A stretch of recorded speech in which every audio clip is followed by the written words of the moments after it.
What we're looking at is a legacy of the Ice Age.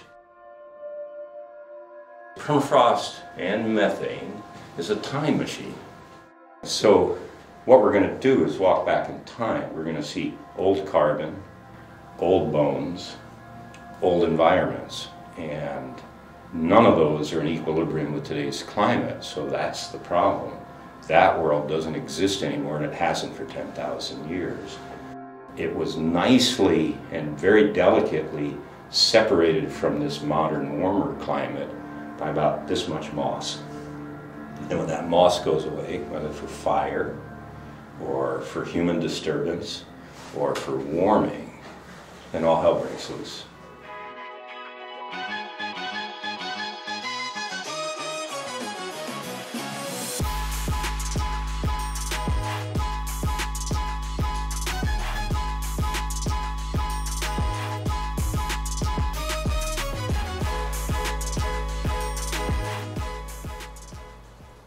Permafrost.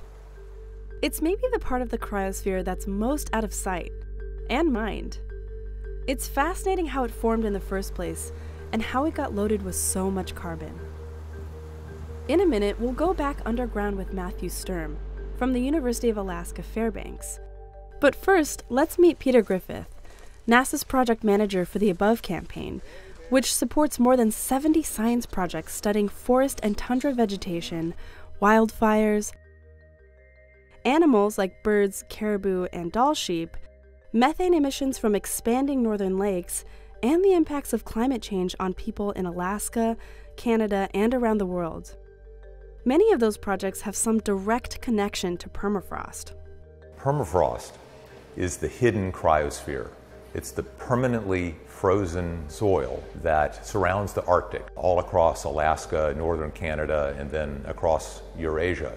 The ground has been frozen during the ice ages. During the ice ages, there was not enough snowfall in the drier regions of Alaska and Canada to form glaciers there, so the land was suitable for vegetation. What happened is that over thousands and thousands of years, all of that plant material got compacted and frozen every winter and buried and pushed down, so that today there's 300 feet deep of frozen water and dead plants and some pieces of dead animals too. Sometimes you find woolly mammoths in the permafrost. But most of it, of the organic matter as we call it in the permafrost, is frozen plant material. Some of that plant material is now thawing and decaying, releasing its ancient carbon into the atmosphere, sometimes in the form of methane gas bubbling out of expanding northern lakes. We started this field campaign because the Arctic is the part of the planet that is warming first and fastest. And there are consequences to this for permafrost. So during the Arctic Boreal Vulnerability Experiment, we're studying permafrost with people on the ground, from aircraft flying over the region, and also from satellites in space. Another way to understand the permafrost is to take a walk below ground with Matthew Sturm and into the U.S. Army Corps of Engineers Permafrost Tunnel.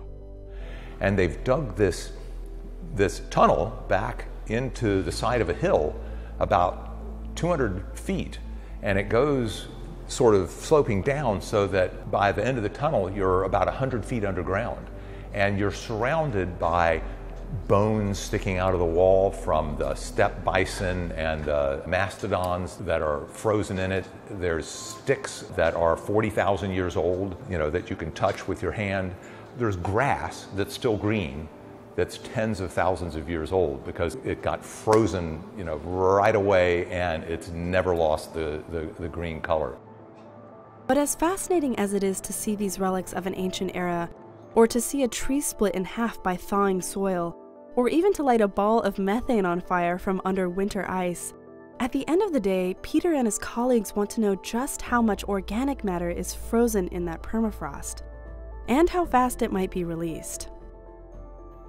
Currently, we think that there is something on the order of 2 to 3 times as much carbon locked up as frozen organic matter in permafrost as there is carbon dioxide in the atmosphere.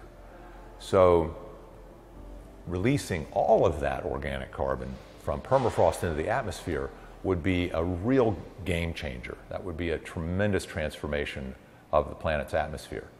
Now, the good news is that it would take a very, very long time for that to happen. However, we are warming the planet at a rate now that calls into question how quickly is that changing and what the consequences in the near future and in the far future are going to be.